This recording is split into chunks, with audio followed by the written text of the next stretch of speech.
Hi, I'm Austin from Segal Cinematics, and I'm here to talk to you about depth of field.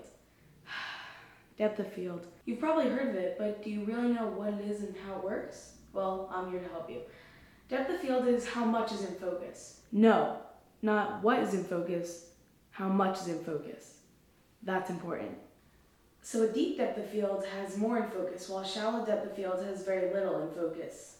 Today, I'm going to talk about what depth of field is, how it works, and how you can use it to make your films better.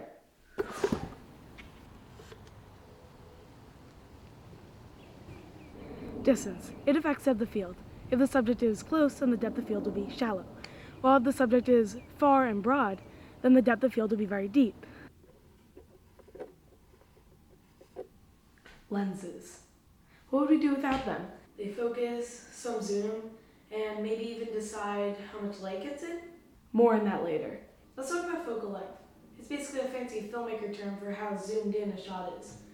Focal lengths are described as being wide angles such as 14, 24, 35, telephotos such as 85, 135, or 50, which is right around the middle.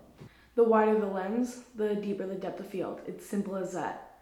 Here's an example. Look at these figurines. There's a very deep depth of field because this is a wide angle focal length.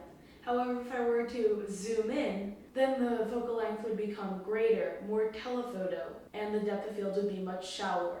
You can change focal length in many ways. If you have a zoom lens, you could turn the dial on the lens, or use the T and W buttons. By the way, what do you think those stand for? It's wide and telephoto. Or if you have prime lenses, which are set on a certain focal length, then you just need a different lens.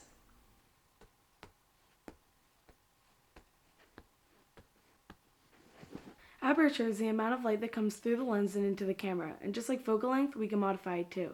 Some cameras have f-stops or measures of aperture on the lens, while others have a dial on the camera base. And smaller f-stops let in more light, so 2.8 lets in more light than 5.6. More light, less blur. But how can we use this knowledge? I'm glad you asked. If you increase the lighting in the area while decreasing the aperture, it will deepen the depth of field. But how can we use what we've learned in practice? Well, it all depends on the purpose of the shot. If you're shooting a distant, broad shot, then it's best to use a deep depth of field. However, if it's a very isolated shot meant to hyper-focus on one subject, then it's best to use a shallow depth of field. Remember, a shallow depth of field really brings the audience's eyes to one spot, one distance, one subject. It's also useful for one of my favorite shots to film, the rack focus. For a rack focus, it's best to have a shallow depth of field, so the audience can really see that change in focus. So now you know. Depth of field is important to consider when compiling a shot list, so consider it. You've officially been informed. This is Austin Segal from Segal Cinematics. Subscribe to my channel for more film tips, techniques, and tutorials. Cut to black. Oh, that didn't work. Okay, whatever.